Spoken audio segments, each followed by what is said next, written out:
जिस तरीके से पशु में बीमारी चल रही हैं तो उसका क्या फ़र्क है? भाई पहले तो ये बात समझ लीजिए कि जो बीमारी है इसका नाम है लंपी वायरस। ये जानवरों के अंदर एक तरह से जैसे स्किन डिजीज़ होती है इस तरह से बीमारी फैलती है और उसकी वजह से जानवर तड़प तड़प के मर रहे हैं। तो इस बीमारी की वजह से बहुत सारे इलाकों के अंदर हज़ारों की तादाद के अंदर जानवर, खासकर गौवंश के जो जानवर वो हैं वो मर चुके हैं अब तक। और इससे एक इफ़ेक्ट ये आ रहा है कि जैसे हमारा मुल्क है, यहाँ पर 17 करोड़ टन दूध की पैदावार है और जो कंजम्पशन है हमारी वो 64 करोड़ टन के बराबर कंजम्पशन है। अब ये जो गैप है 17 और 64 का, ये कहाँ से पूरा होता है इसको समझने की ज़रूरत है। ये कुछ जो हमारे जो पैकेट्स के दूध आते हैं या और जो बहुत बड़ी जो कंपनीज़ हैं वो दूध दे रही हैं आजकल, वो पाउडर वगैरह का दूध है, मगर उसके साथ साथ सिंथेटिक दूध भी आ रहा है जो कि इंसानी हेल्थ के लिए बहुत ज़्यादा मुज़िर है, ख़ासकर बच्चों के लिए। ये जो गैप है प्रोडक्शन का और जो कंजम्पशन का जो गैप है, जिसके अंदर आलमोस्ट जो है एक तरह से 3 गुना फ़र्क है, तो उस हालात को हमारी गवर्नमेंट को मीट आउट करने के लिए कुछ ना कुछ ऐसे प्रोग्राम चलाने चाहिए जिससे यहाँ पर लोगों को सही और प्योर दूध मिल सके। दूसरे मुल्कों की तो हम नकल करते हैं, अमेरिका की पॉलिसीज़ को अडेप्ट करते हैं, मगर अमेरिका के अंदर अगर दूध जो है वो प्योर है तो प्योर है, उसके अंदर अगर पानी मिला हुआ है तो उसमें लिखा जाता है कि इसमें पानी मिला हुआ है, उसके अंदर अगर कोई और चीज़ एडिटिव्स मिलाए जाते हैं तो उसमें लिखा जाता है। वो वहाँ का जो फूड एडमिनिस्ट्रेशन है, FAO करके है, वो ऑफिस बाकायदा तौर से उसको सर्टिफाई करता है। हमारे यहाँ पर जो दूध आ रहा है उसकी किसी को कुछ नहीं पता। आने वाला टाइम जो है इस लंपी वायरस की वजह से दूध की शॉर्टेज और होने जा रही है, और आने वाला टाइम सीज़न जो है वो त्योहारों का सीज़न है, उसके अंदर मावे का भी इस्तेमाल होगा, दूध का भी इस्तेमाल होगा, दूध के प्रोडक्ट्स का भी इस्तेमाल होगा, मगर वो दूध कहाँ से आएगा, किस तरह से आएगा, सिंथेटिक है या सिंथेटिक नहीं है या किस तरह का दूध है, इसको हमारे एडमिनिस्ट्रेशन को देखने की ज़रूरत है और हमारे बच्चों की हिफाजत करने की ज़रूरत है। जिस तरीके से बीमारी है तो दूध तो गाय भैंस का भी आएगा, तो इसमें जो मिठाइयाँ बनेंगी तो उसकी जिम्मेदार कौन होगा? अगर कोई किसी स्वास्थ्य किसी का खराब हो जाता है, बच्चे का किसी बड़े का खराब हो जाता है, तो उसका जिम्मेदार कौन होगा? देखो भाई, मिठाई वाला होगा या स्वास्थ्य विभाग होगा? देखो, स्वास्थ्य विभाग ही जिम्मेदार होगा, इसलिए कि उनके पास ये पावर है कि इस तरह के दूध को चेक करें। जाहिर है पूरे मुल्क के अंदर इस वक्त लंपी वायरस की बीमारी फैल रखी है, उससे बहुत सारे जानवर मर रहे हैं, उससे दूध भी इफेक्टेड है, उससे गोश्त भी इफेक्टेड है।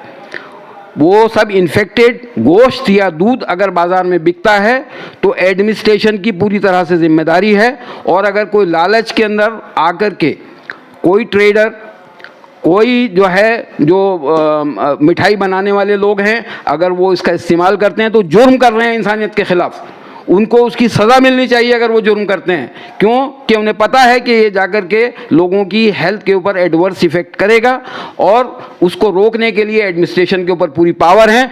अगर ये एडमिनिस्ट्रेशन हमारा सोया है तो समझ लें कि हमारा 17 करोड़ टन दूध जो हम पैदा करते हैं उससे कई गुने ज़्यादा हमारी कंजम्पशन है, वो हम कहाँ से मीट आउट कर रहे हैं इसको समझने की ज़रूरत है।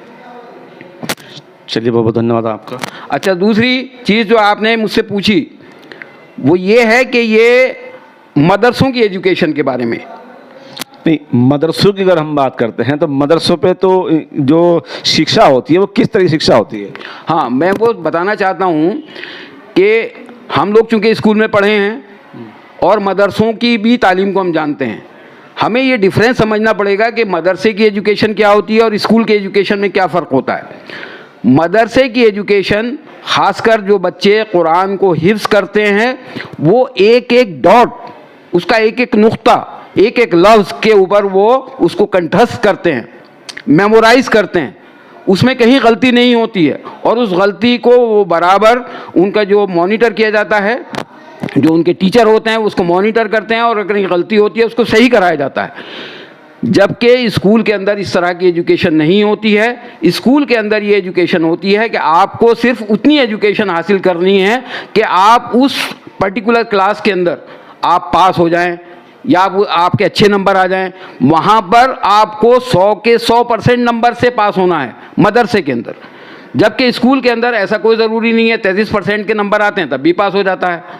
ये एक फ़र्क हमें समझना पड़ेगा। दूसरी चीज़ ये है कि स्कूल की एजुकेशन से ठीक है, आदमी स्कूल की एजुकेशन हासिल करके डॉक्टर बन सकता है, इंजीनियर बन सकता है, टीचर बन सकता है, टेक्नोक्रेट्स बन सकता है, सब कुछ बन सकता है, मगर उसके अंदर वो लियाकत तो नहीं है कि अगर एक जो मैयत हो जाती है उसका नमाज जनाजा पढ़ा सके। उसको नमाज जनाजा पढ़ाने के लिए तो मदरसे से जो फारिग बच्चे हैं वही पढ़ा सकते हैं, जो कि जानते हैं तरीक़ा क्या है उसका। वो ये नहीं जानते कि जो हमारे बड़े बड़े इंजीनियर्स और फिलासफर और जो भी होते हैं कि अगर हम हज के लिए जाते हैं तो हज के अरकान हमें कैसे पूरे करने हैं, उसको वो बच्चे जो मदरसे से फारिग होते हैं वही एक्सप्लेन कर सकते हैं। तो मदरसे की तालीम को हमें समझना पड़ेगा और स्कूल की तालीम के साथ डिफ्रेंशिएट करना पड़ेगा। दोनों का एमलगमेशन नहीं हो सकता है, उसको मिलाया नहीं जा सकता है। ठीक है, हिंदी की हमारी एजुकेशन हो सकती है, साइंस की एजुकेशन होती है, मैथ उनको हम पढ़ा सकते हैं, मगर जहाँ तक उनकी मजहबी तालीम का सवाल है उसके लिए हमारी कॉन्स्टिट्यूशन ने इजाज़त दे रखी है।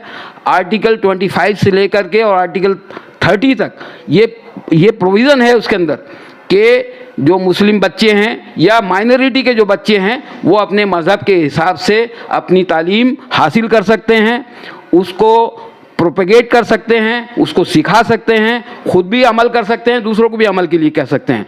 तो ये हमें समझना पड़ेगा। और जो दूसरे अक्सर कहा जाता है कि मदरसों के अंदर जिहाद की तालीम दी जाती है, ये अक्सर मुसलमानों के ऊपर जो है एक तरह से इल्ज़ाम तराशी की जा रही है।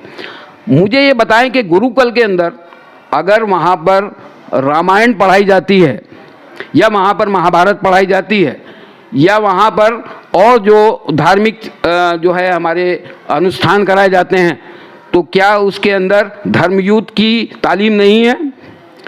क्या ईसाइयों के अंदर जो तालीम दी जाती है उसके अंदर जो तालीम है उसके अंदर जो है होली वॉर नहीं है? मकसद कहने का यह है कि मुसलमानों को सिर्फ ये टारगेट किया जा रहा है कि वो जिहाद पढ़ाते हैं। कोई ऐसी तालीम बताइए मुझे। महाभारत के अंदर क्या युद्ध नहीं हुआ है? क्या महाभारत के अंदर जो है जो पांडव हैं उन्होंने कौरवों के खिलाफ जिहाद नहीं किया है? क्या जिस तरीके से आपने कहा है कि ये शिक्षा दी जाती है, तो हिंदुओं में गुरुकुल में या मतलब ईसाइयों में जिस तरह से आपने कहा है कि ये चीज़ें पाठ पढ़ाए जाते हैं, तो मुस्लिम समुदाय में पढ़ाए जाते हैं। दूसरा ये कि अगर मुस्लिम भी रामायण पढ़ाने लगे या तुम्हारा गुरुकुल में कुरान पढ़ाने लगे, तो इसमें आप किस तरह से देखते हैं? देखिए, ऐसा है, मैं मान लीजिए स्कूल में पढ़ता था, हमारे यहाँ पर बहुत सारे ऐसे चैप्टर थे कि जिसके अंदर जो है रामायण के जो है बहुत सारे उसके अंदर स्टोरीज़ होती थी, हमने भी पढ़ी हैं। मगर मसला ये है कि किसी भी स्टोरी को पढ़ने के लिए कोई ममानियत नहीं है, पढ़ते हैं सारे लोग, उसके ऊपर अमल करना बेसिक बात है कि उसके ऊपर आप अमल कर सकते हैं या नहीं कर सकते हैं। मान लीजिए इस्लाम के अंदर जो कुरान की हक़ानियत है वो एक अमली किताब है कि उसके ऊपर आपने ज़िंदगी कैसे गुजारनी है, आपने अपने पड़ोसियों का हक़ कैसे अदा करना है, कुरान ये सिखाता है। आपने अपने बीमारों को देखना है, कुरान ये सिखाता है। आपने उनकी इयादत करनी है, अपनी विरासत का हिस्सा कैसे बांटना है अपने बच्चों के अंदर, कुरान ये सिखाता है। कुरान ये सिखाता है कि आपको दीन हक़ की तबलीग करके लोगों को ये बात पहुँचानी है कि भाई हक़ क्या है और बातिल क्या है। आपको ये बताना है कि एक अल्लाह की इबादत करनी है और बाकी चीज़ों को उसमें शरीक करके आप उसकी अथॉरिटी को कम कर रहे हैं। ये चीज़ें आपको सिखानी है, ये कुरान की तालीम है, ये सबके लिए है और सबको सिखाने की ज़रूरत है। दूसरी बात ये है कि जो मदरसा और स्कूलों में जो बच्चा पढ़ता है सभी धर्मों को पढ़ता है, तो जो किताब होती है उसमें सभी के नाम आते हैं, और मदरसों में जो तालीम दी जाती है तो वो तो एक पर ही हो गई। अगर हिंदू बच्चा मदरसे में तो आएगा नहीं, बच्चे पढ़ते हैं वहाँ, उसमें जो है वेस्ट बंगाल के अंदर बहुत सारे हिंदू बच्चे मदरसों के अंदर पढ़ते हैं। तो क्या वे कुरान पढ़ते हैं? हाँ बिल्कुल, कुरान भी पढ़ते हैं। तो यहाँ ऐसा क्या है?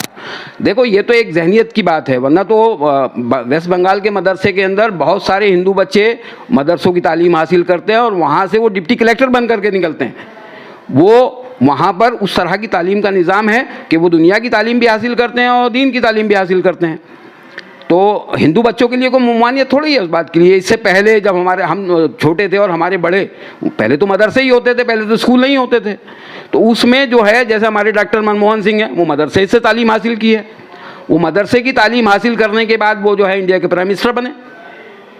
तो ऐसा नहीं है कि मदरसों की तालीम से जो है, जैसे ये आजकल जो है हम लोगों के लिए, हम तमाम मुसलमानों को इल्ज़ाम लगाते हैं कि मुसलमान जो है उससे आतंकवादी बनते हैं। ये मनमोहन सिंह तो मदरसे से पढ़ कर आए, अबुल कलाम तो मदरसे से पढ़ने के बाद तो प्राइम मिनिस्टर ऑफ इंडिया बने। आप कैसे कह सकते हैं कि सब आतंकवादी बनते हैं? कोई भी आतंकवादी नहीं बनता। मदरसों के अंदर किसी तरह की पढ़ाई नहीं पढ़ाई जाती है। आप मदरसे के बच्चों की लाइफ तो देखो, आप किस तरह से वो मेहनत करते हैं। सुबह फजर के वक्त से, मतलब 4 बजे से वो उठ जाते हैं, नमाज पढ़ने के बाद उनकी पढ़ाई का सिलसिला शुरू होता है। फिर वो 11 बजे के करीब वो खाना खाते हैं, फिर वो आराम करते हैं, फिर नमाज के लिए उठ जाते हैं। फिर उसके बाद जो है उनकी पढ़ाई का सिलसिला शुरू होता है। असर के बाद से उनको टाइम मिलता है कि वो थोड़ा सा टहल लें 1 घंटे के लिए। उसके बाद फिर नमाज पढ़ने के बाद उनकी तालीम का सिलसिला शुरू हो जाता है। रात को 12 बजे तक अपने सबक याद करते रहते हैं। 2 बजे वो सोते हैं बेचारे, और फिर सुबह को 4 बजे उठ जाते हैं। उनकी तालीम का आप देखें तो सही जाकर के वहाँ पे मदरसों के अंदर किस तरह से उनकी तालीम का निज़ाम होता है, किस तरह से वो अपनी एक तरह से सेक्रीफाइस करके वो तालीम हासिल करते हैं। और उस तालीम के लिए कोई ऐसा ज़रूरी नहीं है कि वहाँ पर जो है हिंदी, इंग्लिश और मैथमेटिक्स और साइंस की तालीम ना हो। ऐसा हर मदरसा करना चाहता है, कोई परेशानी की बात नहीं है। चलिए, इसमें भी देखा जाएगा। दूसरी बात ये है कि हिंदू, मुस्लिम, सिख, ईसाई, इसमें अगर हम धर्म गुरुओं से बात करते हैं तो बहुत से धर्म गुरु भागते हैं हमसे नाम सुनकर मीडिया का। तो ऐसा क्यों है? देखिए, मीडिया ने अपनी इमेज अपने आप ख़राब कर रखी है। मीडिया जो है सच्चाई नहीं दिखाता है। अगर वो जो है एक आध कोई है जो सच्चाई दिखाने वाले हैं, तो वो लोग यही समझते हैं कि भाई ये मीडिया पता नहीं हमारी क्या बात किस तरह से तोड़ मरोड़ के पेश कर देगा। तो हमें अपने करैक्टर को, सबसे पहले मीडिया वालों को भी इस करैक्टर को सही करना पड़ेगा कि आप सच्चाई दिखाएं, ईमानदारी से खबरें दें, ईमानदारी से जो उनका वर्जन है उसको वो करें, डिस्टॉर्ट ना करें। ज़्यादातर मीडिया वाले ये करते हैं कि कहते कुछ हैं, जा कर के वो ये कह देते हैं जी वहाँ तो हमने ये क्वेश्चन लिख करके भेजा था और ये फतवा आ गया, और उसको इस तरह से प्रेजेंट किया जाता है ताकि वो जो है मुल्ज़िम बन जाए फतवा देने वाला। ये इस तरह से किया जा रहा है। आपने कहा है कि मीडिया वाले, लेकिन मीडिया वाले सभी एक साथ तो नहीं होते। हाँ, वो तो मैंने कहा है बात के लिए कि सारे मीडिया वालों को। आपको कैसे पता लगेगा कि मतलब ये मीडिया वाला खराब है? देखिए, वो तो एक अंदाज़ा होता है, इसलिए उसमें क्या करेगा आदमी के भाई, मान लीजिए अगर किसी को ये लग रहा है कि इस वक्त लंपी वायरस फैल रहा है तो सारा गोश्त बंद कर रहे हैं ना, सारा दूध पीना बंद करेंगे ना। इसी तरह से वो लोग सोचते हैं कि भाई मीडिया के सामने हम जाए ही ना, पता नहीं हमसे कोई बात ऐसी हो जाए ताकि जो है वो ये कहने लगे कि हाँ भाई ये इस मीडिया वाले ने जो है इस तरह की बात कह दी और आपके लिए ये परेशानी पैदा हो गई। अब दूसरी बात, मेरा सवाल ये था कि जिस तरीके से संचालन होता है मदरसों में, तुम्हारा गुरुद्वारों में, मंदिरों में, चर्चों में, उस विषय पे अगर हम किसी धर्म गुरु से बात करते हैं तो वे आगे नहीं आते, इसकी रीजन क्या है? देखिए, उनको आगे आकर के बताना चाहिए, बल्कि आपको बाकायदा तौर से विज़िट करानी चाहिए। अगर उनके अंदर किसी तरह की कोई कमी नहीं है तो उनको बताना चाहिए। मगर मैं मोस्टली देख रहा हूँ कि जितने भी ट्रस्ट हैं, जितने भी ये सोसाइटीज़ हैं, उनके अंदर लोगों ने अपने मालिकाना हक कायम कर लिए हैं। वो ट्रस्ट जो है, एक जो उसके अंदर इंडिपेंडेंस होती थी और जो उसके अंदर एक सेक्युलर करैक्टर होता था, उसको ख़त्म करके अब जो है बहुत सारी हम कमेटीज़ में देखते हैं कि वो जो सदर और सेक्रेटरी हैं वही उसके मालिक बने हुए हैं, उनके सामने कोई बात ही नहीं कर सकता। तो ये करैक्टर हमें ख़त्म करना पड़ेगा। हमें जो पब्लिक ट्रस्ट है तो पब्लिक ट्रस्ट होना चाहिए, वो पब्लिक की अप्रोच होनी चाहिए उसके अंदर। जाकर के अगर किसी को हिसाब किताब देखना है तो हिसाब किताब देख सकता है उसका, कोई अगर चाहे तो उनसे मालूमात कर सकता है। ये बिल्कुल हमें इन्फॉर्मेशन देनी चाहिए। धन्यवाद आपका बहुत बहुत शुक्रिया इकराम भाई। आप इस तरह के जो सामाजिक मूल्यों के विषय हैं उसको उठाते हैं, और उम्मीद है कि आप असल मकसद आपका नहीं था, मकसद असल ये है कि आप पूरी ईमानदारी और उसके साथ में काम कर रहे हैं, और अल्लाह ताला आपको ये तौफीक दे कि आप ईमानदारी से लोगों के दिल की बात, दिल के जज्बात लोगों तक पहुँचाएँ। वमा अलैना इल्लल बलागुल मुबीन।